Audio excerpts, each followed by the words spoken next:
Ok, familia, vamos a abrir la Biblia, por favor, en Hebreos capítulo 7 y ayúdenme a leer el versículo 1, 2 y 3. ¿Están listos? ¿Sí? Muy bien.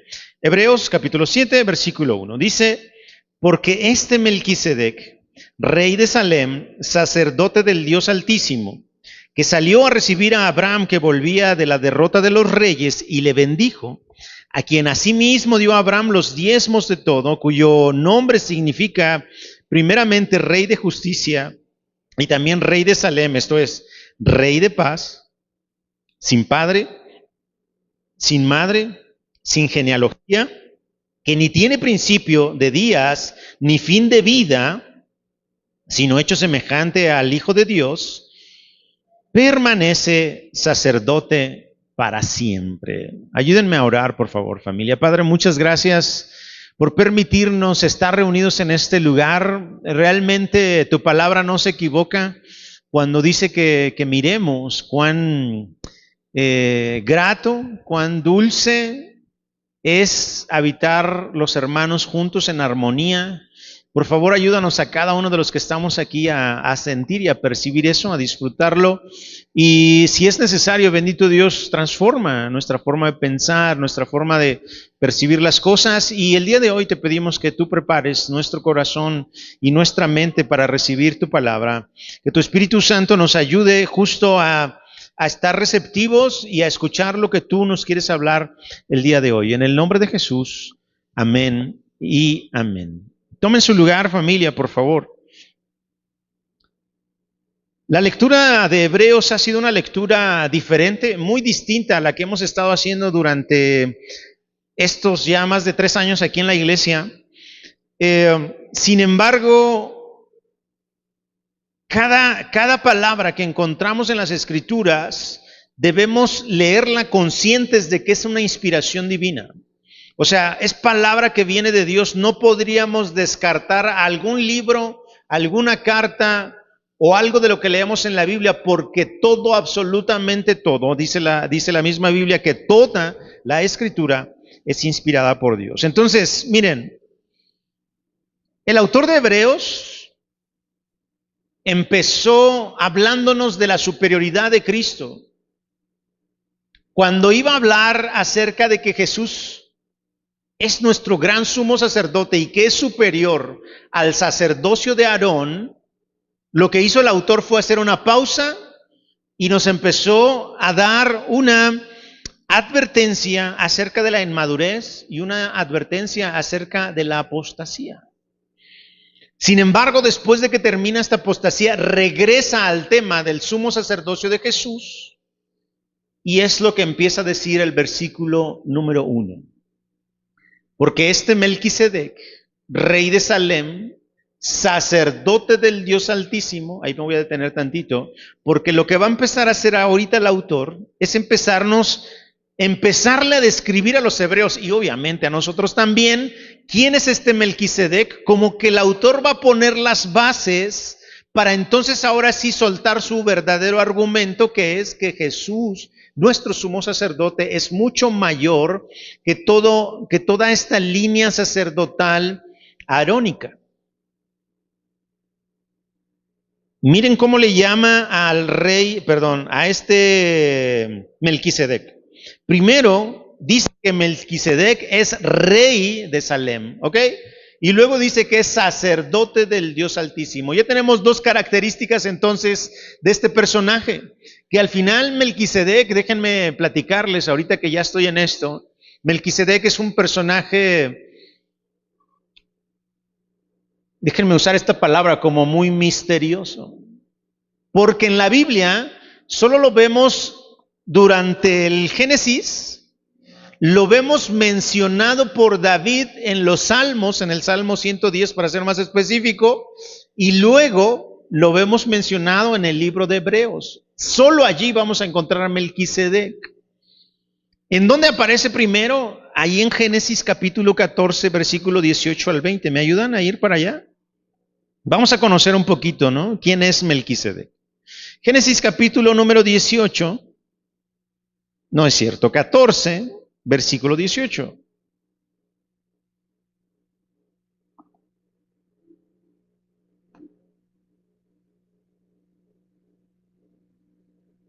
Vamos a leer desde el 17, familia. ¿Ya están por ahí?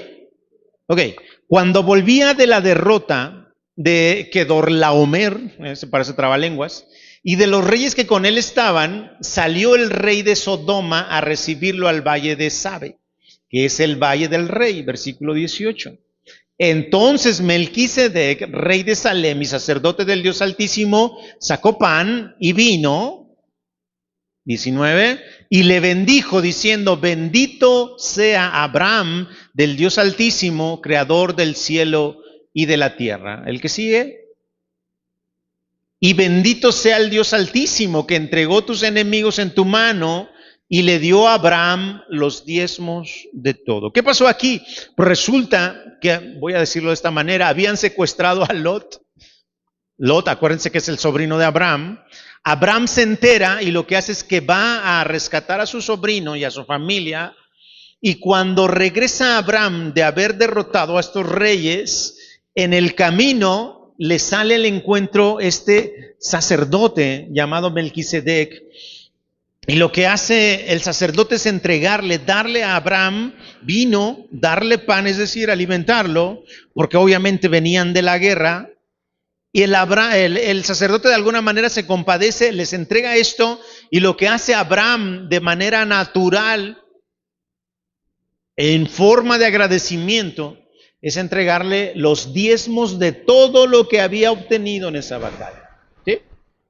Ahí es donde aparece Melquisedec. Después en el Salmo 110, versículo número 4, David hace mención de este rey. Juró Jehová y no se arrepentirá, dice el Salmo 110, versículo 4. Tú eres sacerdote para siempre según el orden de Melquisedec. Interesante.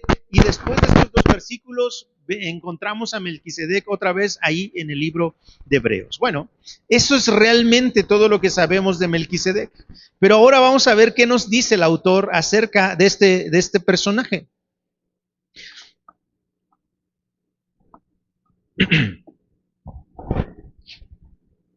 Rey y sacerdote. No sé si ustedes recuerdan, en el libro de Apocalipsis, dice que el Señor nos ha hecho reyes y sacerdotes. Fíjense cómo la idea de Dios desde el principio no es que solamente seamos seres espirituales, es decir, lo que tiene que ver con el sacerdocio, sino también que logremos ser reyes. ¿En qué sentido?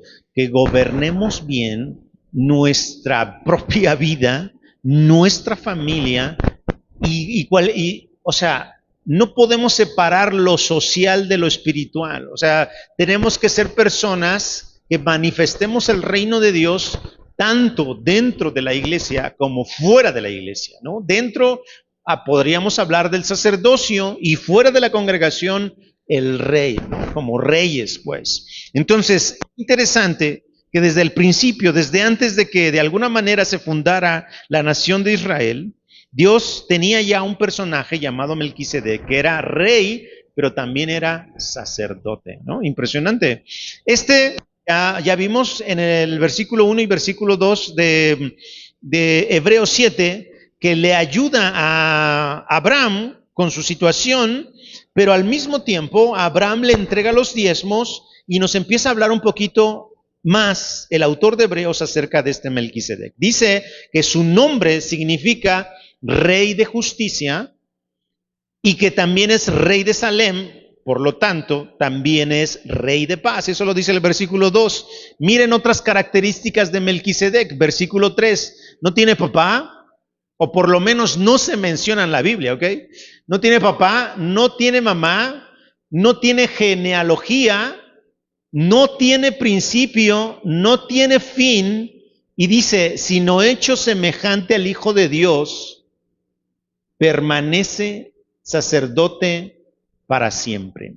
¿Qué está haciendo el autor de Hebreos? Miren, lo que está haciendo es que les está poniendo una imagen a los hebreos acerca de un sacerdote que no sabemos de dónde viene, que no sabemos quién es, que no sabemos quién lo puso allí. El único que pudo haberlo puesto es Dios, porque no tiene genealogía, y la genealogía es importantísima para el pueblo hebreo, ¿no? Entonces, lo que está diciendo el autor es, miren este tipo de sacerdocio que es muy diferente al que ustedes conocen. De hecho, al ratito lo vamos a ver. Entonces, esto es lo primero que está haciendo el autor, como asentando bases, como diciéndoles, hay algo superior a lo que ustedes conocen, ¿no? Y entonces empieza con esta base, ¿qué? Melquisedec. Y luego fíjense cómo termina el número 3, dice que es semejante al Hijo, es decir, igual que Jesús. Melquisedec no es Jesús, porque por ahí vamos a escuchar, y de hecho yo estuve escuchando algunas cosas en donde el pastor dice que este Melquisedec es Cristo, y no, es a la forma de Cristo, pero no es Cristo, ¿ok? Lo que está haciendo el autor es que quiere comparar este sacerdocio con el de Cristo Jesús. Ahora sí, por eso hace esta última mención, que es semejante al Hijo de Dios y que su sacerdocio permanece para siempre. Acompáñenme a ver el versículo número 4. Consideren pues cuán grande era este, a quien aún Abraham, el patriarca, dio diezmos del botín. Miren, hablar de Abraham para un hebreo es hablar de sus más grandes personajes en la historia. Era su patriarca, era el papá del pueblo de Israel. Abraham es el papá de la fe, pero también es el pueblo, prácticamente del pueblo judío, del pueblo israelita.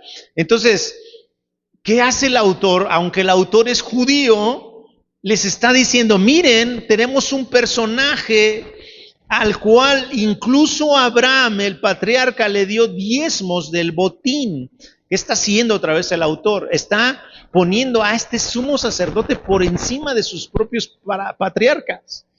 Vuelve otra vez el autor entonces a decir, miren, ustedes están súper enfocados a que Abraham, la ley, Moisés es la gran cosa. Yo les estoy demostrando que hay algo superior a todo eso, ¿no?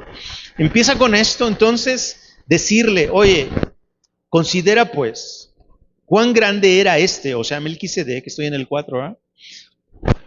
A quien aún Abraham, el patriarca, le dio diezmos del botín, versículo 5. Ciertamente, los que de entre los hijos de Leví reciben el sacerdocio, tienen mandamiento de tomar del pueblo los diezmos según la ley, es decir, de sus hermanos, aunque estos también hayan salido de los lomos de Abraham. Vamos a seguir leyendo el otro. Pero aquel cuya genealogía no es contada de entre ellos, tomó de Abraham los diezmos y bendijo al que tenía las promesas. Versículo 7, y sin discusión alguna, el menor es bendecido por el mayor. De repente cuando leemos todas estas cosas resulta complicado, pero realmente lo único que está haciendo el autor es pintarles el panorama a los hebreos respecto al sacerdocio levítico. Por favor, pongan en su mente sacerdocio levítico y el sacerdocio de Melquisedec. Lo que está haciendo el autor es dando ciertas características de este sacerdocio levítico y está diciendo, aquí en este sacerdocio levítico se reciben los diezmos por causa de la ley, ¿no? Ellos, el pueblo de Israel está obligadísimo a entregar sus diezmos. Y acá, con el sacerdocio de Melquisedec, los diezmos no son una obligación. Los diezmos son una decisión. Y una decisión motivada por el agradecimiento. Y luego dice que si estos sacerdotes por la ley tenían el derecho, por decirlo de esta manera, de recibir los diezmos, este sacerdocio, el de Melquisedec, tiene aún más derecho de recibir los diezmos. ¿Qué nos estás diciendo, Nelson? ¿Que sí hay que diezmar? Miren, aquí lo que hemos dicho en esta iglesia es que el diezmo no es obligatorio para nadie. ¿Por qué? Porque nosotros no estamos bajo la ley. ¿Están de acuerdo? O sea, aquí nadie de ustedes está obligado a diezmar. Y aquí, si alguien no diezma, tampoco Dios lo va a maldecir ni nada. Eso quedó como parte de la ley, cosas que para nosotros, como creyentes, ya no aplican. ¿Ok? Cuando platicamos, de hecho en la lectura de Lucas, cuando platicamos de la viuda y los diezmos, esto lo mencionamos. Mencionamos qué había pasado con Abraham, qué había pasado con Melquisedec. Vuelvo a insistir, el diezmo con este sacerdocio de Melquisedec no es una ley, no es obligatorio, pero sí es algo que está motivado por el agradecimiento hacia lo que está haciendo el sacerdote por nosotros. ¿Sale? Entonces, cuando hablamos de Melquisedec y que Jesús es sacerdote por la orden o en la orden de Melquisedec, estamos hablando de que Jesús entonces es más digno de recibir nuestros diezmos que los mismos sacerdotes levíticos o de Aarón. ¿Sale? Otra vez, este agradecimiento que se expresa por medio del diezmo es algo que tiene que nacer en su corazón. Si no nace en su corazón, esto es como si ustedes vinieran y entregaran cualquier cosa. ¿Me explico? Entonces, nosotros no pedimos un diezmo a esta iglesia porque no tenemos el permiso, digamos, el permiso de parte de Dios de estar pidiendo diezmos. No lo tenemos. Pero ustedes como creyentes deberían tener esta motivación en su corazón de agradecimiento, de entregarle a Dios lo que ustedes creen que le pertenece a Dios. ¿Sale? Que lo pueden ustedes mencionar así como un diezmo, o lo pueden mencionar como una ofrenda, como un agradecimiento, como lo que ustedes quieran. El punto es que ustedes tienen que hacerlo motivado en el corazón y hacia Dios. ¿Sale? Entonces, otra vez, este autor de Hebreos está haciendo esta comparación para hacerles saber a los hebreos y a nosotros mismos que hay alguien más alto, más grande, que está como sacerdote, ¿no? Y en este caso es Melquisedec. Todavía no menciona a Cristo, pero está hablando ahorita de Melquisedec y de esto de los diezmos. Entonces, hay tres argumentos que el autor va a usar durante todo el capítulo 7 para demostrarle a los hebreos que este sacerdocio de Melquisedec es superior al sacerdocio de Aarón, al sacerdocio levítico. ¿Ok? El primero es el que tiene que ver con los diezmos. Vamos a seguir leyendo. Estábamos en el 7, ¿no? Vamos contra el versículo 8. Dice, y aquí ciertamente reciben los diezmos hombres mortales. Pero allí uno de quien se da testimonio que vive. Miren qué fuerte, ¿eh? Qué fuerte. Entonces, el día de hoy aplica exactamente lo mismo para una congregación evangélica. No estamos obligados, nadie está obligado a entregar un 10% de lo que percibe. Y mucho menos, por favor, familia, si alguien les dice, tú por lo que dice ahí en la Biblia, tú eres maldito y le has robado a Dios porque no le has dado tu diezmo. No aplica para nosotros, no somos judíos. Eso aplica para los judíos, para el pueblo de Israel. Sin embargo, vuelvo a insistir, no podemos desechar este concepto del diezmo, pero no lo vamos a tomar nunca como parte de una ley o de una obligación. No, lo tomamos como un agradecimiento. En el Antiguo Testamento, quienes recibían los diezmos eran hombres comunes como nosotros, que eran los sacerdotes que venían de la línea de Aarón, pero cuando se le entrega un diezmo a aquel que viene de la línea de Melquisedec, entonces este es más digno de recibirlos porque él es, ¿dónde está el versículo? Él no es mortal, sino que es uno que vive para siempre. ¿Más o menos me estoy explicando, familia? ¿Sí? Para quien tenga dudillas ahí del diezmo, ustedes saben si lo dan o si no lo dan, ¿no? Es un tema de agradecimiento, es un tema del corazón, es un tema personal de ustedes con Dios, que al final es lo que siempre hemos mencionado en este lugar. Versículo, ¿cuál sigue?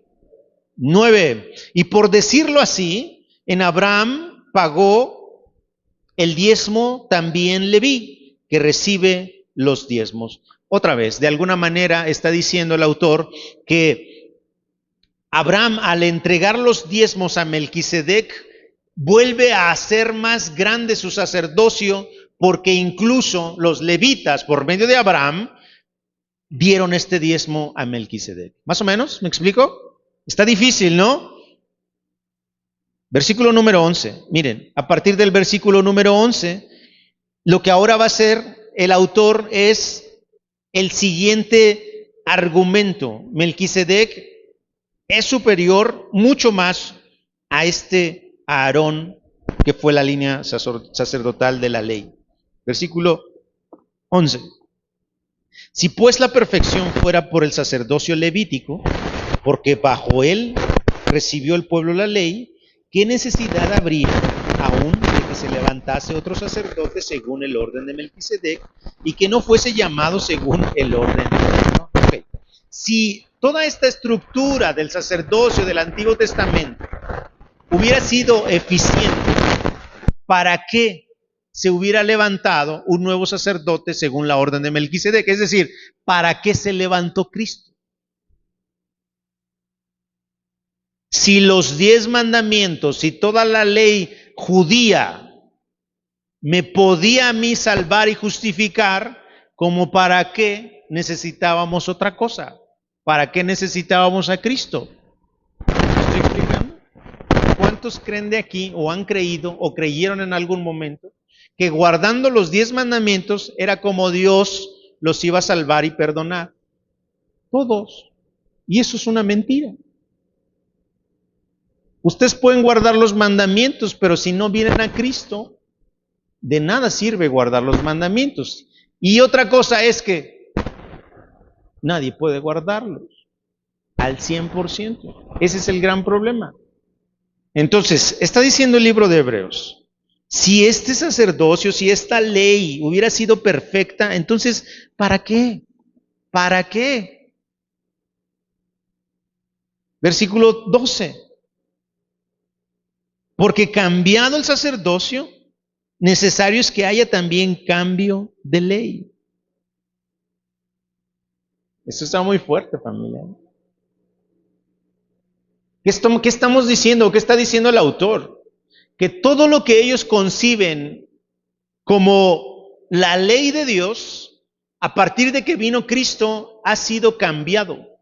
Porque si fue cambiado el sacerdocio, era necesario que se cambiara la ley también. Por lo tanto, todo lo que encontramos en la ley de Moisés, para nosotros los creyentes en Cristo Jesús, deja de ser ley para nosotros. Todo eso que encontramos ahí, su objetivo, familia, ¿cuál creen que es? Acercarnos a Cristo. Acercarnos a Cristo, ese es el objetivo de la ley. Miren, acompáñenme a Gálatas capítulo 3.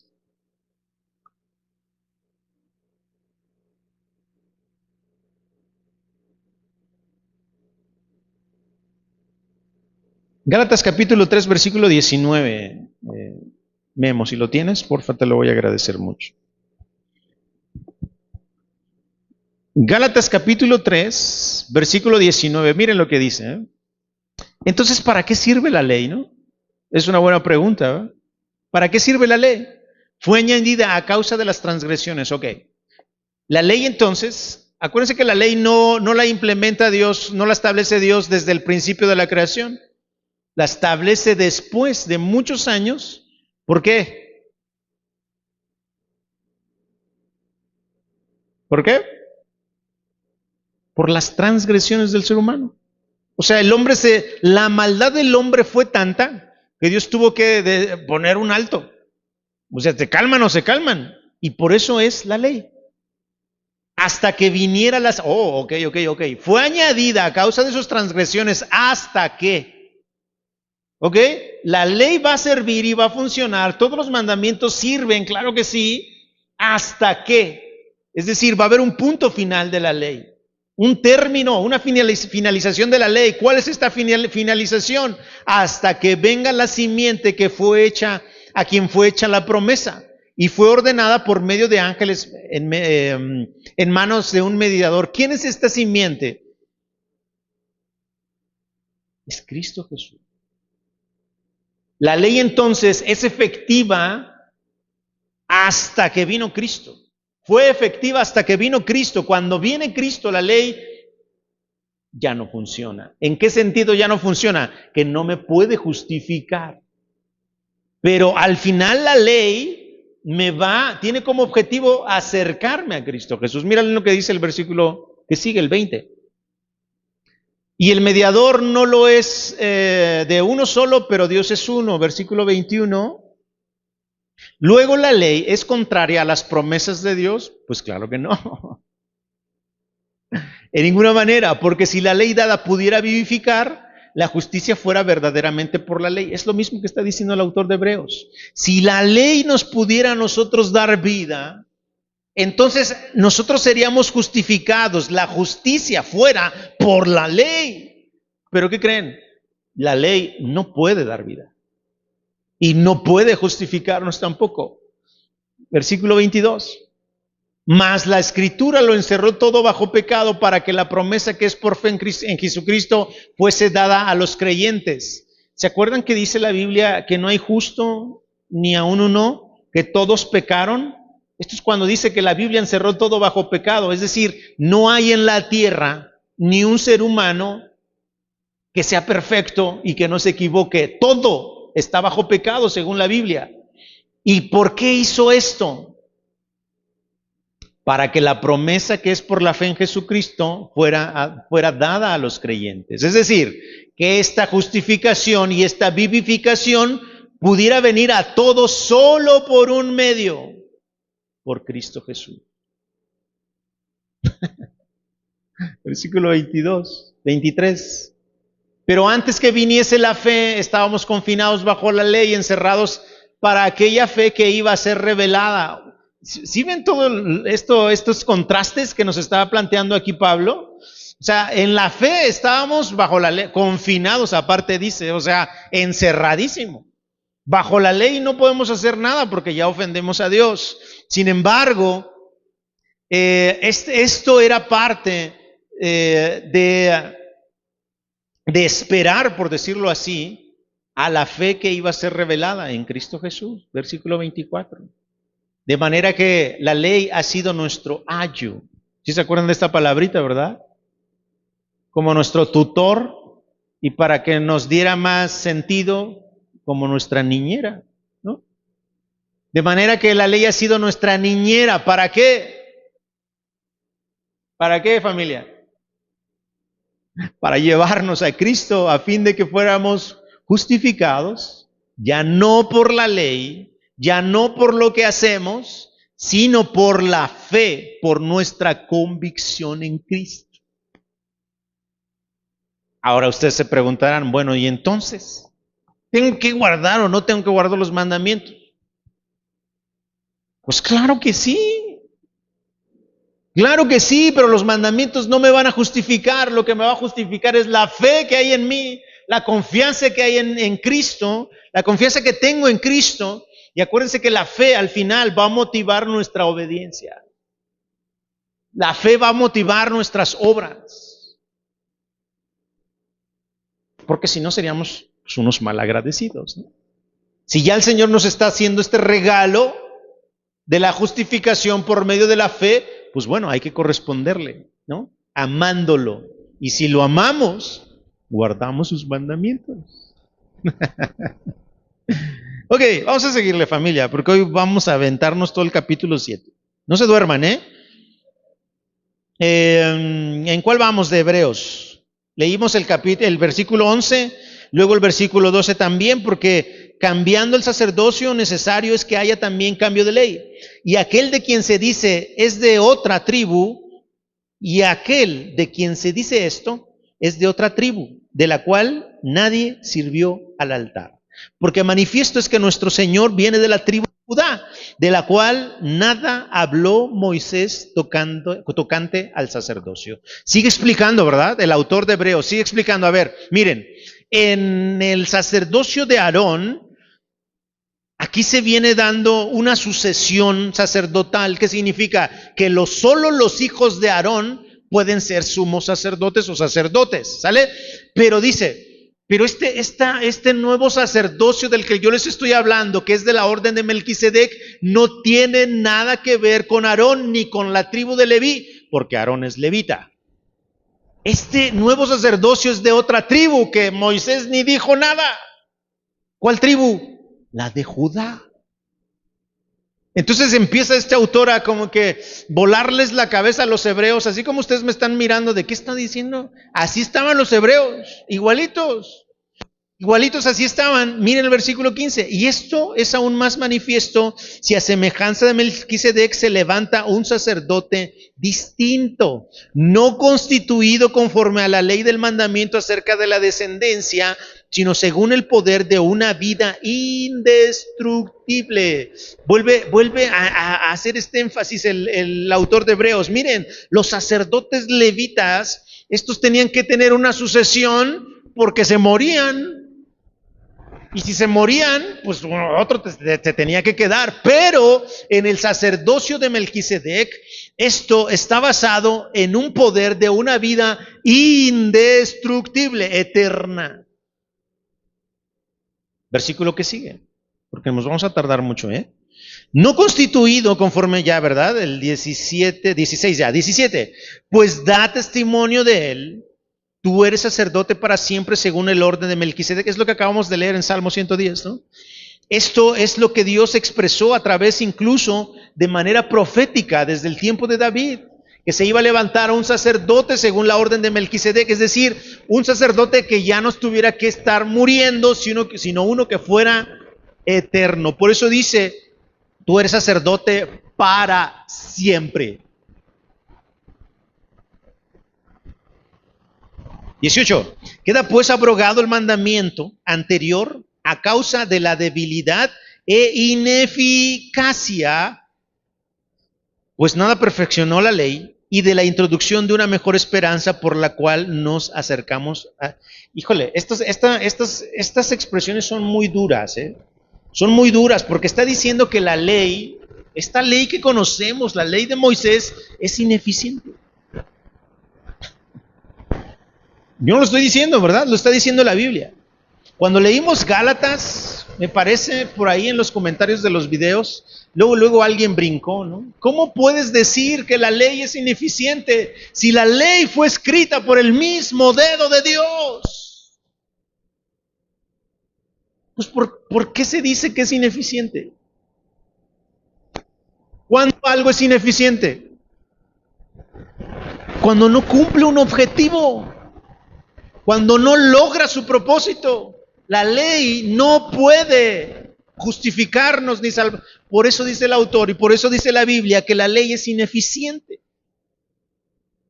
No estamos insultando a la ley de ninguna manera, estamos diciendo que la ley no puede cumplir con el propósito de salvarnos ni de justificarnos. Por eso necesitamos a alguien que haya cumplido la ley al 100%, a Jesús.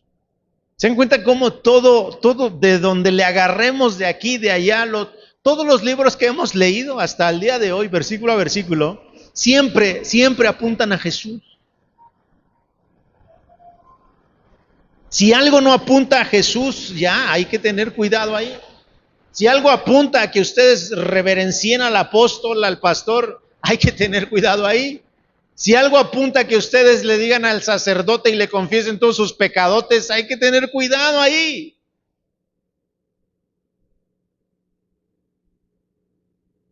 Queda abrogado el mandamiento a causa de su debilidad e ineficacia, dice.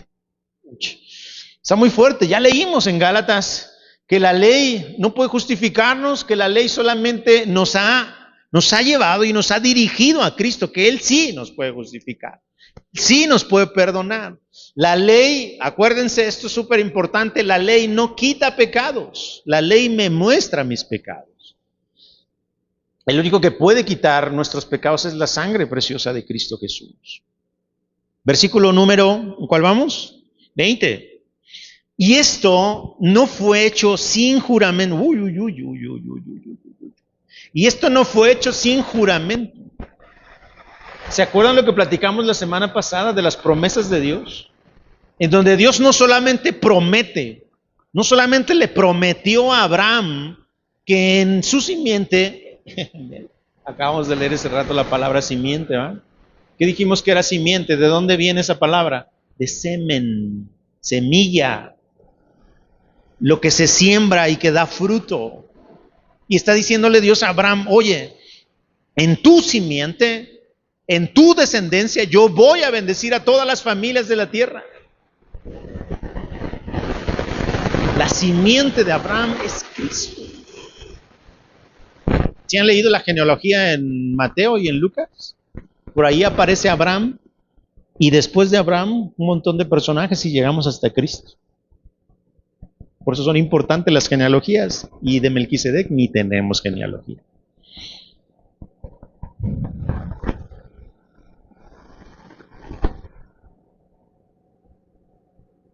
Ok, ya me había perdido. Entonces Dios le da esta promesa a Abraham, pero no solamente le promete, sino le jura por sí mismo que le iba a cumplir la promesa. Y muchos miles de años después, nace Cristo Jesús, cumpliéndose la promesa que Dios juró a Abraham, que en su simiente iba a bendecir a todas las familias de la tierra. Entonces, el autor vuelve a reafirmar que todas estas promesas, todo esto que hemos recibido, no es cualquier cosa que Dios haya dicho, es algo que Él mismo juró, ¿no? Ya habíamos dicho que el juramento es eso que nos da a nosotros la seguridad y la confianza de que eso va a ser porque va a ser, ¿no? Habíamos dicho del marido también que para tener tranquila a la esposa le dice, te juro mi vida que no voy a ir con mis cuates, ¿no? Te juro que en esa fiesta hay puros hombres, ¿no? Ese te juro, bueno, pues ya como que le da cierta tranquilidad. Bueno, hoy ya no, ¿eh? Ya nadie se la cree. Pero bueno, así era antes, en mis tiempos, ya en los de ustedes ya no. Versículo 21. Vámonos porque ya es tarde. Porque los otros ciertamente, sin juramento, fueron hechos sacerdotes. Miren qué fuerte. El sacerdocio levítico, sin juramento, fueron hechos sacerdotes, pero con el juramento del que le dijo, juró el Señor y no se arrepentirá, tú eres sacerdote para siempre según el orden de Melquisedec. ¿Qué significa? Que si Dios juró que Jesús iba a ser nuestro sacerdote, Él va a fungir como sacerdote hasta el último de nuestros días, hasta el día que estemos delante de su trono y tengamos que ser juzgados.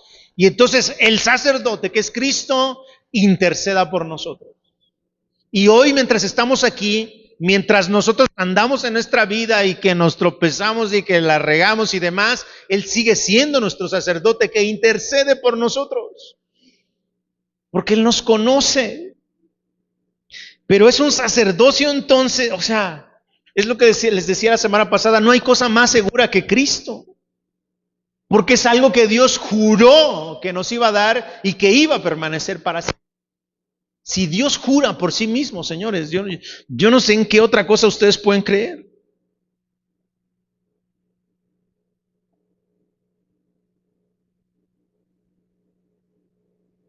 Versículo 22, por tanto, Jesús es hecho fiador de un nuevo pacto.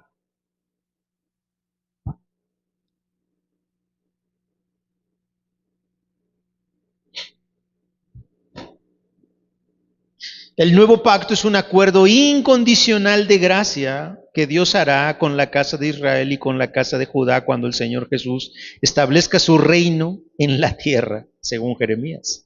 En la actualidad, los creyentes gozan de algunas de estas bendiciones del nuevo pacto,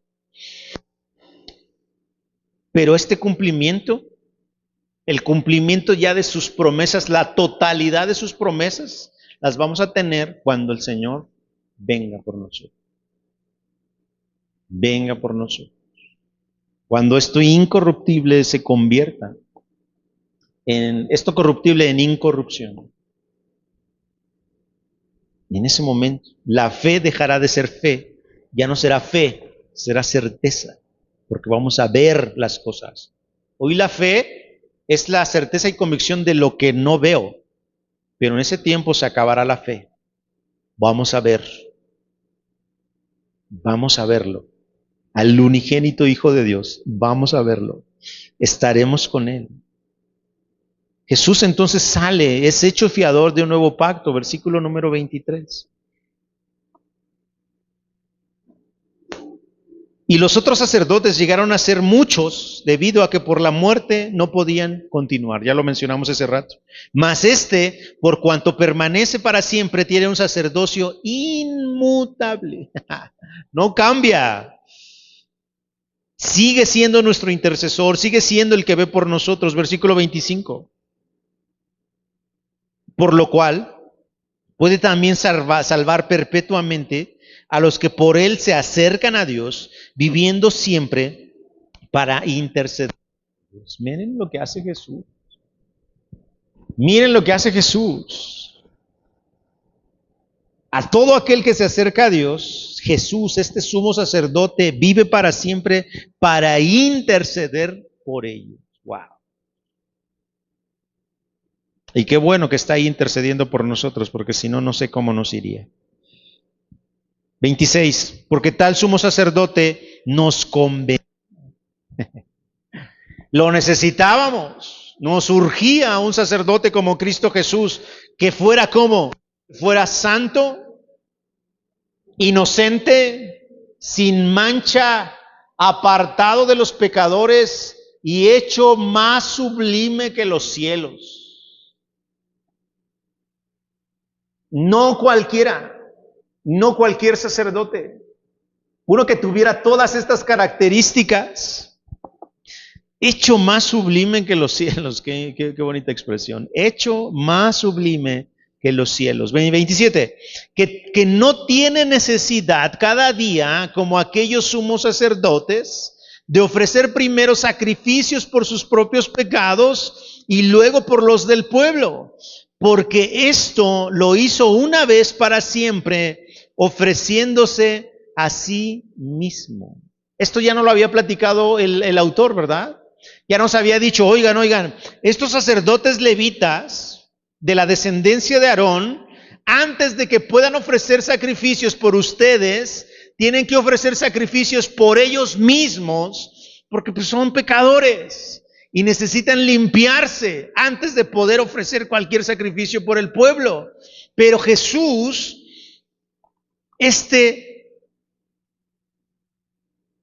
hizo un sacrificio una vez y para siempre. ¿Qué sacrificio? Se ofreció a sí mismo. Se ofreció a sí mismo. Versículo número 28, con esto terminamos, familia. Porque la ley constituye sumos sacerdotes a débiles hombres, pero la palabra del juramento posterior a la ley, al Hijo, hecho perfecto para siempre. La ley constituye a hombres débiles, pero Dios ha constituido con juramento a su Hijo como el sacerdote perfecto, es decir, el sacerdote que nosotros necesitamos. Miren, la religión tradicional, si escuchara esto, si lo pudiera leer y entender, sabrían que su sistema de sacerdocio no sirve. Si muchas iglesias evangélicas entendiéramos esto, no andaríamos reverenciando a apóstoles, a profetas, a pastores. El único que puede interceder por nosotros, nuestro gran sumo sacerdote, el único santo, el único justo, el único eterno, el que se ofreció a sí mismo como un sacrificio, es el único que puede interceder por la humanidad. No hay ser humano, Ya vimos, el autor lo acaba de explicar de una manera impresionante. Este sistema sacerdotal del Antiguo Testamento es ineficiente. No sirve, no funciona, no cumple con el objetivo. Que el día de hoy querramos regresar a esas cosas, tenemos un problema.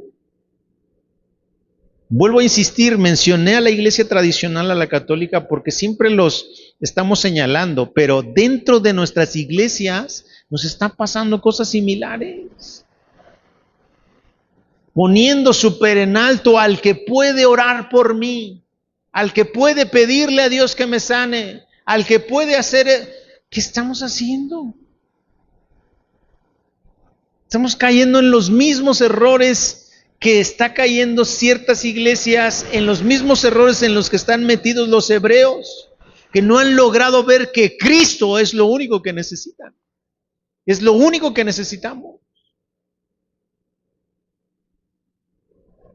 Él, familia, es nuestro gran sumo sacerdote, un sacerdocio que es eterno y es el más confiable, puesto por Dios con juramento.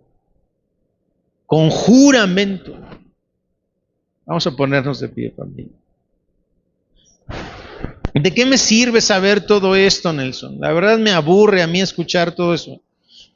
¿De qué me sirve? Esto, familia, es lo que nos tiene que dar a nosotros la confianza y la seguridad de que estamos del lado correcto. Que no tengo que andarle rascando aquí, rascando allá, probándole acá a ver si funciona esto o aquello. Con Jesús estoy seguro y confiado. Es lo único que necesitamos. Lo único que necesitamos. ¿Me acompañan ahora? Padre, gracias por esta tarde, gracias por tu palabra. Gracias por recordarnos cosas que probablemente ya hemos escuchado, que ya sabemos, pero tú de alguna manera quieres insistir en que se quede grabado en nuestro corazón y en nuestra mente el hecho de que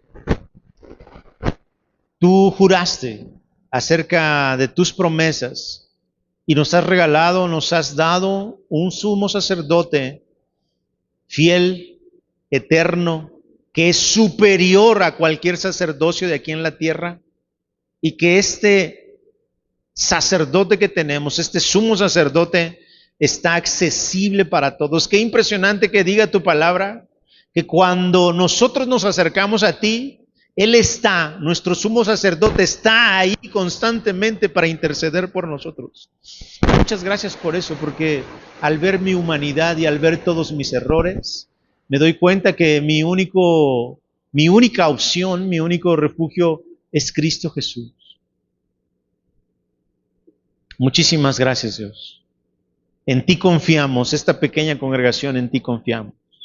Por favor, te pido que todo esto quede sembrado y quede grabado en nuestro corazón, que nuestra fe se haga más fuerte por la seguridad y la certeza que tú nos has dado a través de tu palabra, de que todo lo que tú hiciste, bendito Dios, es para nuestro beneficio. Nos convenía tener un sacerdote como Cristo, nos conviene tener un sacerdote como Cristo, en el nombre de Jesús. Muchas gracias, Dios. Amén y amén.